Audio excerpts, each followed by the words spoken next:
Salut à tous, c'est Pang de la chaîne, bienvenue sur cette vidéo qui aujourd'hui va parler de la voie du loser. Vous connaissez cette voie, ce chemin dans lequel nous sommes la plupart du temps inscrits, c'est-à-dire beaucoup foirer, louper ou ne pas parvenir à ce que l'on souhaite.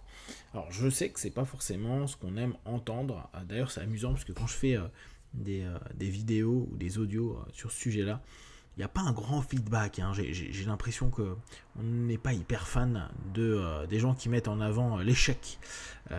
Et ce qui peut se comprendre, hein, on peut se dire assez rapidement, ouais c'est négatif, ça ne construit pas des choses, ça nous met dans des mauvais états émotionnels, etc., etc.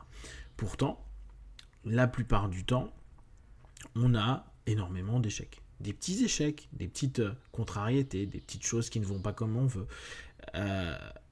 Et on ne vit pas plus mal que ça. Ça peut un peu agacer, ça peut nous interroger, ça peut ne pas correspondre à ce qu'on aurait aimé avoir comme résultat.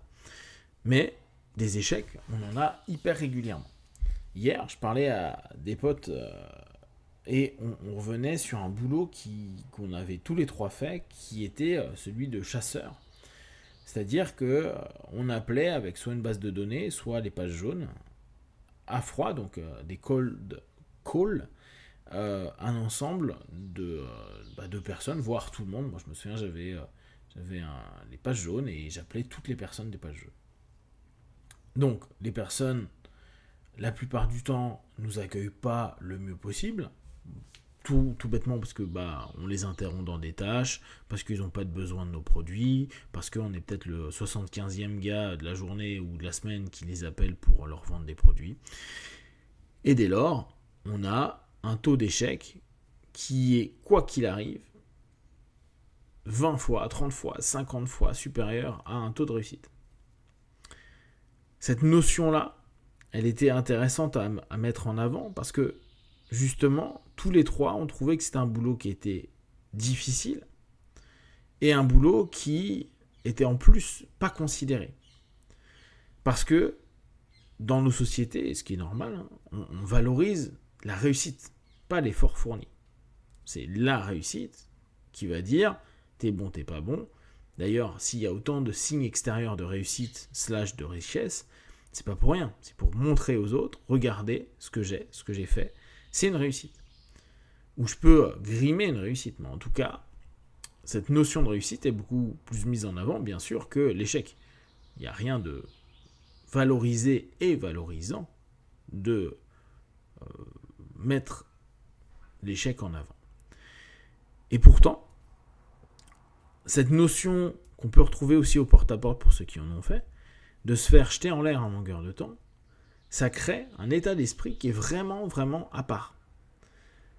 D'ailleurs, c'est amusant parce que ça aussi, on le partageait, beaucoup de N+1, donc de personnes qui souvent ont été des chasseurs, des personnes qui ont fait des appels à froid, etc., qui ont peut-être performé ou pas, parce que la plupart du temps, ils ne sont pas devenus managers d'une équipe de chasseurs, parce qu'ils sont performants, mais parce qu'ils ont tenu. Quand on dit tenu, c'est que la plupart du temps, il y a tellement d'échecs, tu passes ton temps à avoir tellement d'échecs, et donc, de facto, un salaire qui est pourri, qu'au bout d'un moment, et ça arrive assez rapidement, les personnes disparaissent.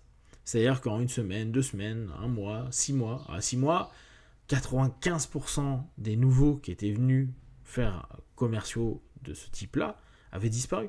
Donc, tu tiens 1 an et demi, tu peux être manager, ce qui ne veut pas dire que tu as été un bon vendeur. Mais la plupart du temps, le discours de base, c'était de dire que le manager allait aider pour réussir à confirmer la vente, à faire un closing. Sauf que quand il y avait besoin d'un N+1, les gens ils disparaissaient parce qu'ils n'étaient pas forcément plus performants que le nouveau jeune commercial qui était pris. Donc, ce qui était intéressant dans cet échange, c'est de se rendre compte que, d'une part, si je reprends ce dernier point, l'échec peut emmener à la réussite. J'ai réussi juste à maintenir mon taux d'échec hyper important et maintenant je suis manager d'une team qui va aller vers l'échec. Et deuxième chose, l'échec, ça pose pas plus plus de problèmes que ça. C'est pas agréable d'un point de vue égotique, c'est pas agréable d'un point de vue salaire, là, si on reprend des choses très concrètes. Mais on avait tous constaté que à partir du moment où on a un certain taux de lose, de foirage, de non-réussite, et surtout, c'est assez violent de se faire envoyer en l'air de toutes les manières possibles au téléphone, il y a une sorte de « je m'en fous ». Et la porte des possibles arrive dans le « je m'en fous ». Je m'en fous complètement. J'ai un objectif, t'es pas ok, tu m'envoies en l'air, je m'en fous, je dois continuer à prospecter, appeler des gens, et peut-être au bout du 200e, je vais avoir un contact qui ne sera peut-être même pas quelqu'un qui va acheter, mais au moins, je me serai pas fait jeter en l'air. Cette notion de constance et de continuité, pour les personnes qui sont justement dans l'échec, c'est quelque chose d'important. Alors, bien sûr, il est utile souvent de corriger les choses, de se dire, bon, bah, si ça n'a pas marché, il va peut-être falloir que je fasse autre chose. Ou, la deuxième façon, c'est bourriner. C'est-à-dire, ça ne marche pas là, mais statistiquement, à un moment ou à un autre, ça marchera. Avec la même stratégie. Peut-être que la statistique sera basse, hein. Ça sera un maximum d'efforts pour un minimum d'efficacité, mais il y aura une forme d'efficacité. Les personnes qui arrivent à admettre leurs échecs et à ne pas porter plus d'attention à leurs échecs, parce qu'on aime bien, dans les entreprises, ou même de façon générale dans nos vies, faire des règles, des retours d'expérience. On aime bien se dire, voilà, il s'est passé ceci parce que cela, et ça commence à blablater autour de on pourrait, il y a qu'à, faucon, etc., etc. Sauf que, même, en tout cas dans ce type de métier, dans ce type de notion où on se prend beaucoup d'échecs, même si tu modifies, que tu trouves tes propres stratégies, et que parfois tu as des taux de réussite qui peuvent un peu s'améliorer, ça dépend des périodes, ça dépend de tellement de conjonctures, d'éléments économiques et autres, que tu vas te retrouver dans l'échec, et que il est parfois juste plus intéressant de se dire on continue, on accepte, on continue, jusqu'à obtenir un résultat, plutôt que de se faire des thèses de ouais mais on pourrait prendre cette technique, elle est beaucoup mieux, qui a une forme d'intelligence, hein, mais qui, dans les faits, au concret, quand quelqu'un se prend, même avec la nouvelle technique, tout autant de refus, où on va dire, va peut-être augmenter son taux de réussite de 5% en plus, ça ne sera pas marquant. Par contre, le fait d'avoir une habituation à l'échec, et sans en faire une montagne, parce que le problème, et si je reviens à ce que je vous disais au départ, quand on parle d'échec aux gens, les gens veulent éviter d'y penser, ils veulent éviter tout court, c'est quelque chose qui n'est pas admissible plutôt, dans sa psyché, c'est super désagréable. Se dire au bout d'un moment, bon bah ok, ça fait partie des choses, il n'y a pas à faire plus un sketch que ça, t'as foiré. Et on le voit dans le sport, il y en a, ils nous saoulent avec les il est perdu et tout, ah, c'est bon, c'est pas grave. Oui, mais j'ai donné tellement de choses, c'est pas grave, on recommence. Oui, mais j'ai plus d'énergie, bon bah arrête, mais voilà, bah t'as loupé, point. Remettre l'échec sans la nier, mais se dire juste, ok, bah, ça fait partie des choses. Tout comme, et je reviens sur cette notion-là, la réussite, elle est tout aussi éphémère.